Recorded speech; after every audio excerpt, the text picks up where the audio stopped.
ఏడేడుని 2 మాసాలు అయిపోయింది, 2 వర్షాలు కూడా అయిపోయింది. నా విగ్రహ ప్రతిష్ట చేస్తానని మాట తీసుకుంటున్నారు, కానీ మీరు మాత్రం చెయ్యట్లేరు. మీరు కానీ నా ఆగ్రహానికి మీరు గురి అవుతున్నారు. ఇప్పుడు మాత్రం నేను మీ మాట ప్రకారమే నేను 7 ఏడు నేను సంతోషంగా ఆనందంగా సరిపెట్టుకుంటున్నాను.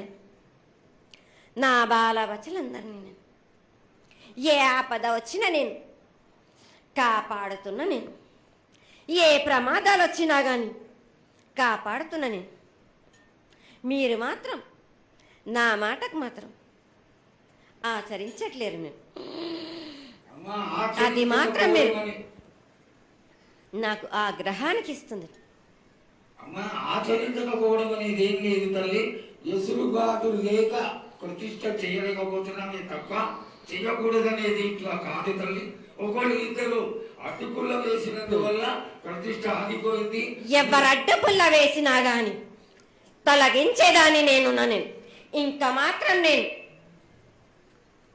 ఊరుకోను. నేను ఎవరు అడ్డొచ్చినా నేను వాళ్ళను మాత్రం తీసుకుపోయేదే కానీ వాళ్ళకు నేను చుక్కలు చూపిస్తాను.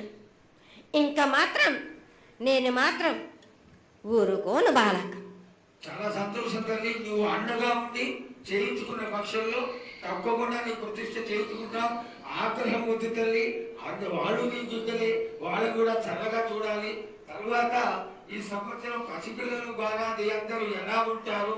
వర్షాలు లేవనుకున్నటువంటి వర్షాలు నువ్వు రాగానే 15 రోజుల్లో ఇంచుమించుగా సరిపడేటటువంటి వర్షాలు కురిసినాయి.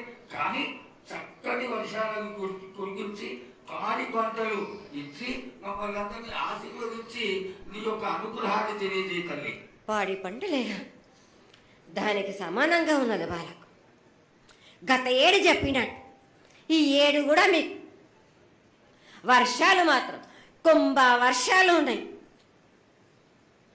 జనాలు మట్టుకు జాగ్రత్తగా ఉండాలి. కొట్టుకుపోయే ప్రమాదం కూడా ఉన్నది. అగ్ని ప్రమాదాలు ఉన్నాయి. కుంభ వర్షాలు 7 కాదు, ఈ 7 భారీగా ఉన్నాయి.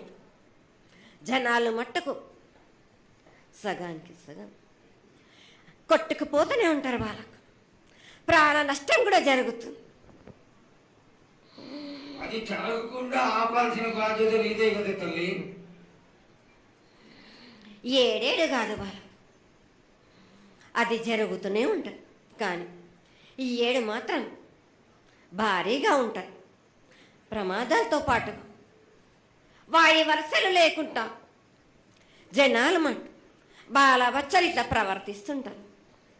ఎట్లెట్లా ఈ విధంగా మీరు చేస్తుంటారు.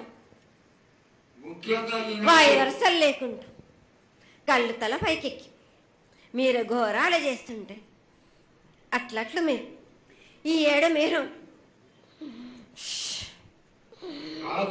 ప్రమాదాలు జరుగుతూనే ఉంటాయి. ప్రాణ నష్టం కూడా జరుగుతూనే ఉంటాయి. వాళ్ళని మాత్రం నేను మాత్రం వదిలిపెట్టను. నేను